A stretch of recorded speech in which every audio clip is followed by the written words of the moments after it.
ስለዚህ ሁላችን እንደ መላእክት እንሁን፣ አምላካችንን እንውደድ፣ በጥንካሬና በተጸምዶ እናገልግለው።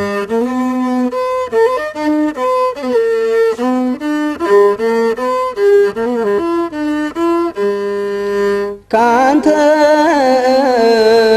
ማር ዘንድ ዝም እላለሁኝ፣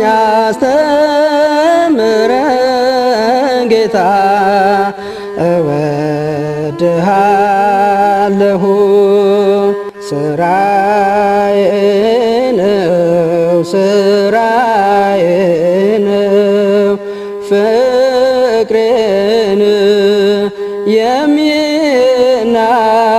የሚናገርልኝ የአምላክ የሚልልኝ።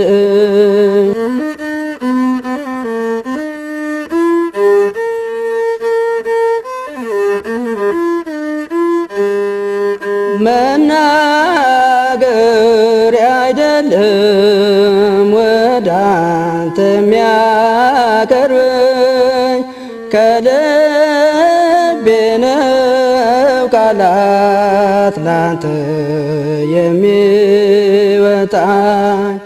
ስራዬ ነው ስራዬ ነው ፍቅሬን የሚናገርልኝ የአምላክ የሚልልኝ።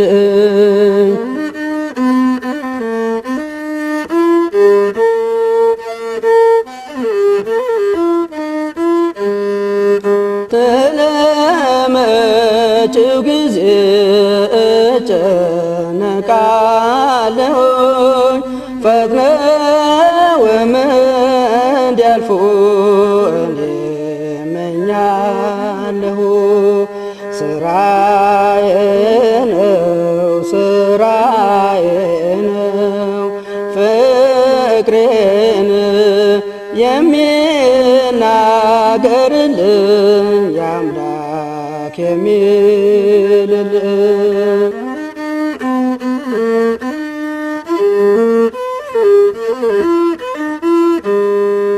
ካንተ ማር ዘንድ ዝም እላለሁኝ፣ አስተምረኝ ጌታ እወድሃለሁ። ስራዬ ነው ስራዬ ነው ፍቅሬን። ለምንድን ነው አባ ዮስጦስ የተዝረከረኩ ነው የሚታዩት? ሰዎች እንዴት በገጽታቸው ብቻ ሊያውቃቸው ይችላሉ? ገና ወደ ገዳሙ ስገባ መነኩሴ ይሁን አይሁን ለይቼ ለመናገር እንኳን አልችልም ነበር። እውነት አልገባህማ። እግዚአብሔር ብቻ ነው የሚያውቀው። እግዚአብሔር ሳይመርጠው በፊት ስለ ዮሴፍ የሰማነው ነበር። አይ የለም። ተቀመጥ። ሙሴም እንዲሁ ነው። ንግግሩ ኮልታፋ ነበር። እግዚአብሔር ግን ለሕዝቡ ትእዛዝ ይሰጥ ዘንድ መረጠው። በሰውነቱ ሕፃን የነበረውና ከወንድሞቹ ታናሽ የነበረው ዳዊትም እንዲሁ ነው። እግዚአብሔር ግን በእርሱ ብዙ ነገሮችን አደረገ። ትልቋ ምሳሌ ግን እግዚአብሔር የመረጣት ምስኪኗ ድንግል ማርያም ናት። የመድኃኔ ዓለም ክርስቶስ እናት ለመሆን ተመርጣለች። ድንቅ ነው። ስማ ወንድሜ፣ ይህ የሰው ልጅ ሥራ እንዳልሆነ ልነግር እፈልጋለሁ። ይህ የሰማይ አባት ሥራ ነው። መንግሥቱ መጥቶ ተገልጧል። መንፈሱንም ለወደደው ይሰጣል። ምክንያቱም የእግዚአብሔር ጸጋ በንጹሕ ልብ ውስጥ ስለሚሠራ ነው። ንጹሕና ትሑት ልብ አባ የአባ ዮስጦስን ልብ ከኔ ከንስሐ አባታቸው በተሻለ የሚያውቀው ማንም የለም። ምክንያቱም እርሳቸው ከፊቴ ተቀምጠው ሁሉን ነገር ይነግሩኛል። ሁሉንም ነገር ሌላው ቀርቶ ዝም ባሉ ጊዜ እንኳን አንድ ነገር እረዳለሁ። እግዚአብሔር መናገሩ ቢበቃኝስ? ይበቃል ይበቃል ይበቃል።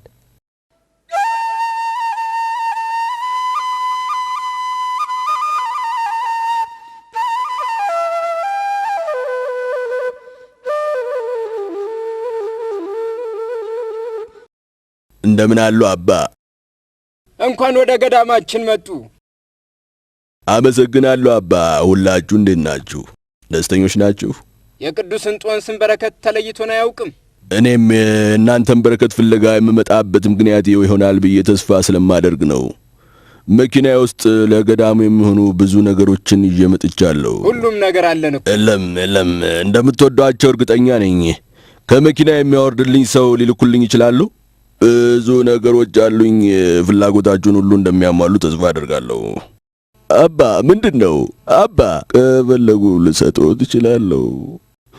ምንድነው ነገሩ? እኚህ አባ ዮስጦስ ናቸው። የገዳሙ የበረከት ምንጭ ናቸው። ከእርሳቸው ጋር ይሄዱ። አባ ኧረ ቀስ ይበሉ።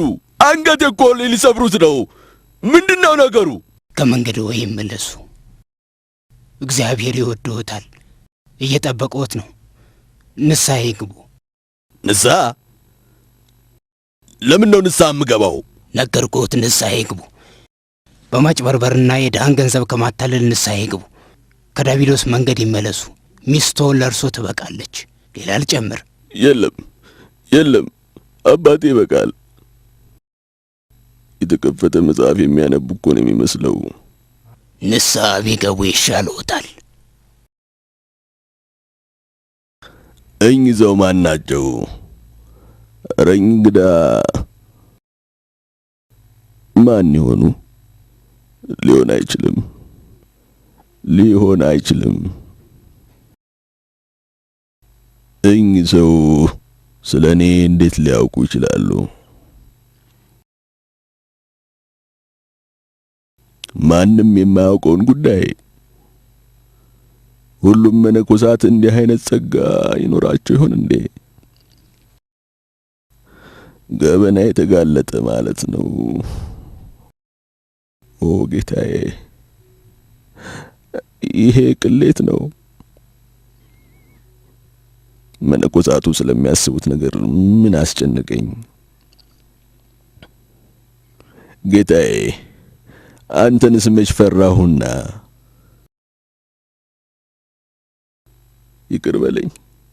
ይቅር በለኝ ጌታዬ፣ እባክህ ይቅር በለኝ።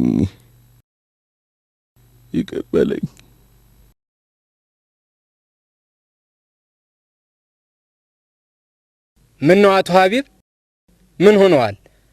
አባ ዮስጦስ በአንዳች ነገር አሳዘነዎት ይሆን? አይ የለም። አባ ዮስጦስ አላስቀየሙኝም። አዩ፣ አባ ዮስጦስ በረከት ብቻ አይደሉም። እና ምንድናቸው? ቅዱስ ናቸው።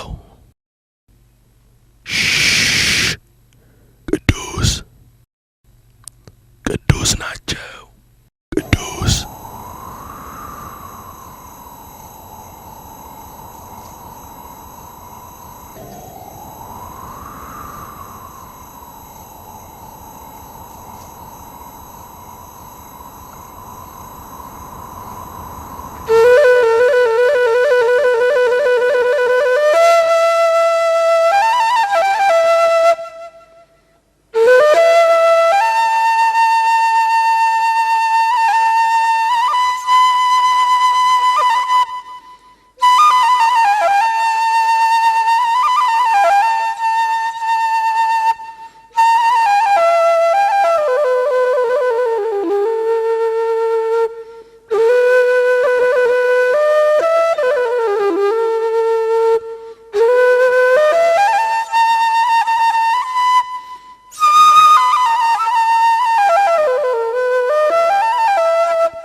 ጸጥታ!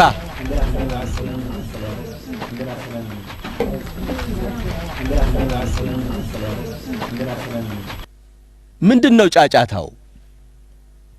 መነኩሴውን አሁን እጠራቸዋለሁ።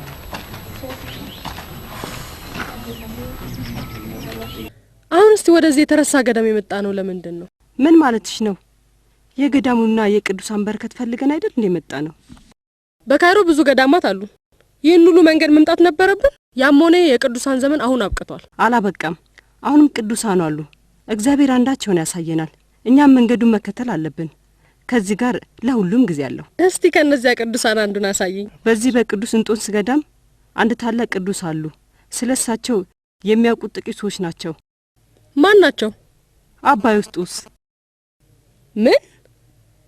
ዮስጦስ? በእንደዚህ አይነት ነገር አትቀልጂ። እሳቸው ቅዱስ ናቸው። እንደዚህ መናገርሽን አቁሚ። እሺ፣ ግን ይህን ርዕስ ድጋሚ እንዳታነሽብኝ። ቃሉን በሰላም እንደምንጨርስ ተስፋ አረጋለሁ። ይቅር ይበሉኝ አባ፣ ስለ በደልኩት ይቅር ይበሉኝ። ለምኑ ነው ይቅር የምልህ? አንተ ካልወሰድከው ማን ሊወስደው ነው? አባ እንኳን ደህና መጣህ ዶክተር። አባ እንደምን ዋሉ? እንደምን አለ ዶክተር ጆርጅ? አንተ ጥሩ ሐኪም ነህ። አባ ዮስጦስን የት እንደማገኛቸው ያውቃሉ? አባ ዮስጦስን አይቻቸው ነበር። ለምን ፈለካቸው? እጅግ ጥብቅ ጉዳይ ነበር። ባለታማው የአትክልት ስፍራ ታገኛቸዋለህ። ከእንግዳው ማረፊያ ፊት ለፊት ወይም ከምንጩ አካባቢ ተቀምጠው ታገኛቸዋለህ። አመሰግናለሁ አባ። እባክዎ ይጸልዩ። እግዚአብሔር ይርዳ። ቅዱስ እንጦኒ ከክፉ ይጠብቅህ። አይዞህ፣ አትጨነቅ። አንተ ብትረዳኝና ብትመራኝ ደስ ይለኝ ነበር። አባ ዮስጦስ ወደ ውጭ መሄድ ይኖርብኛል ወይስ እዚሁ ሆኜ ፒኤችዲ ልጨርስ? ጌታዬ እባክህ ለኔ የሚሻለውን ምረጥልኝ። ለአባ ዮስጦስ ግለጥላቸው። እንደምን አላችሁ? እንኳን ደህና መጣችሁ። እናመሰግናለን አባ። እናንተን እዚህ መቀበላችን ትልቅ ክብር ነው። በረከት ትሰጡናላችሁ ብለን ተስፋ እናደርጋለን። እናመሰግናለን አባ። ብዙ በመጓዛችሁ አዝናለሁ። ነገር ግን በገዳሙ እንደምትደሰቱ እርግጠኛ ነኝ። ከኔ ጋር ኑ። የእንግዳ ማረፊያውና የምትተኙበትን አሳያችኋለሁ። በቆይታችሁ እንደምትደሰቱ ተስፋ አደርጋለሁ። እናመሰግናለን አባ። እንደምን አሉ አባ? ስንት ሰዓት ነው? አሁን 10 ሰዓት 10 ሰዓት ተኩል ሆኗል። ስንት ሰዓት ነው? ልፈታው ስላልቻልኩት ችግር የእርሶን ምክር ፈልጌ ነው የመጣሁት። ስንት ሰዓት ነው? እንዲጸልዩልኝ እፈልጋለሁ። ስንት ሰዓት ነው? ላናግረው ስሞክር ስንት ሰዓት ነው እያሉ ይጠይቁኛል። ለምንድን ነው? ቀጠሮ አለቦት? የለብኝም። አዳምጡኝ አባ፣ አዳምጡኝ። የምነግሮት አለ አባ። ስለ ሰማዩ ነው የማስበው። ስለዚህኛው ሕይወትና ስለ ችግሮቹ የምትጨነቅ ከሆነ ለሁሉም ጊዜ አለው። አሁን ስንት ሰዓት ነው? አዳምጡኝ አባ፣ አዳምጡኝ አባ። የምነግሮት ነገር አለ።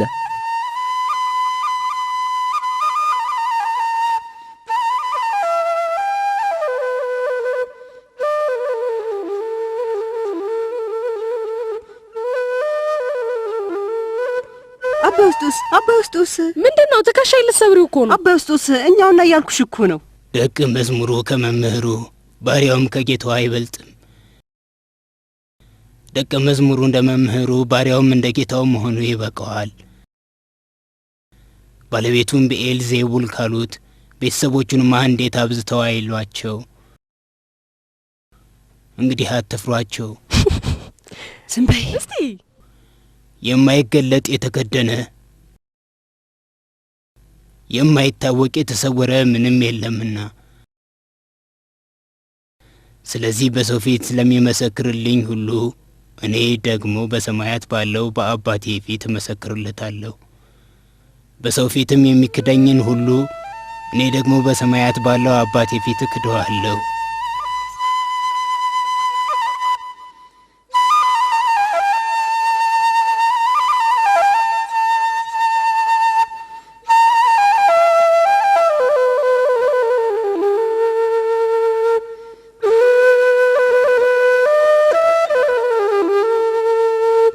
አባ አባ ቆይ ትንሽ ቆይተን ወደ እርሳቸው እንሄዳለን። እንደሚያናግሩሽም እርግጠኛ ነኝ። እሺ የሚሉ ይመስልሻል? አንቺ ብቻ ጸልይ፣ እግዚአብሔር ያከናውነዋል። እባክህ ጌታ ሆይ እባክህ።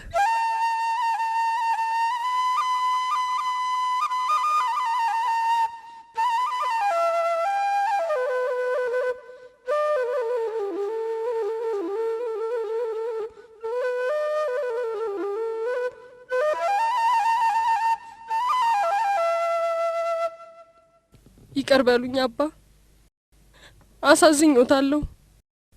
እባክዎ ይቅር በሉኝ። ቅድስና ቆሽሾ ከመታየት ጋር የሚያገናኘው ነገር የለም፣ ከልብ ንጽህና ጋር ነው።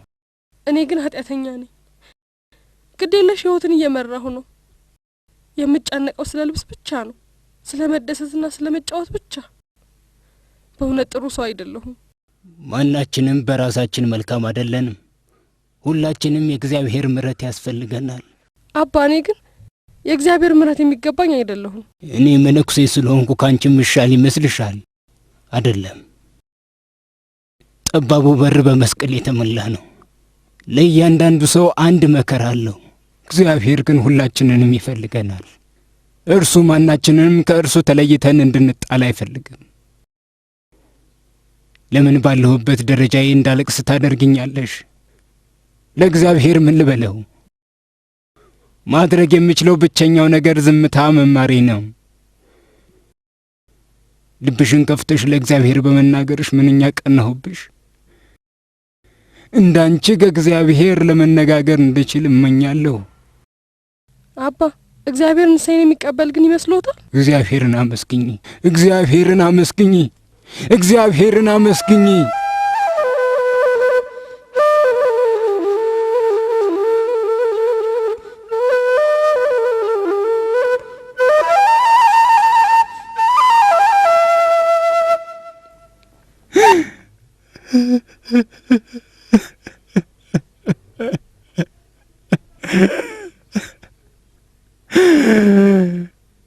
ከማድረግ መናገር ይቀላል። ልብ ወደ ሰማይ የሚወጣው በመናገር አይደለም። ወደ ጌታችን መቅረብ የምትችለው በቃላት አይደለም።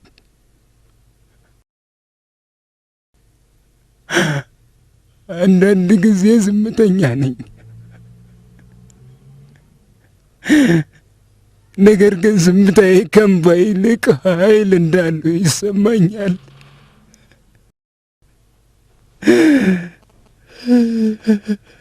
ዝምተኛ ነኝ፣ ልብ ግን በቃላት የተሞላ ነው። እግዚአብሔርም ሳልናገራቸው ይሰማቸዋል።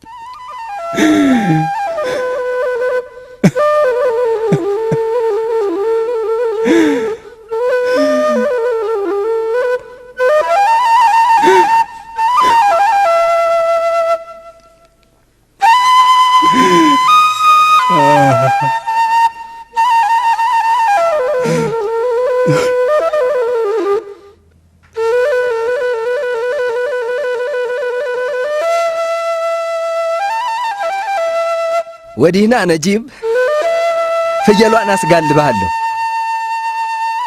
በል እንጂ ልጄ ወዲህና። ወደክ እኮ። በል ተነስ፣ ወደ እናትህ ወስደህና ታጥባለች።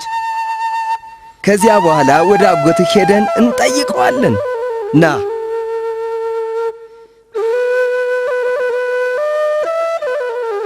አባዬ፣ ልብህ ምንኛ ሩሩ ነበር። የእግዚአብሔር ልብ ግን የርኅራኄ ፏፏቴ ነው። የቃላት ጉዳይ አይደለም፣ የቃላት ጉዳይ አይደለም።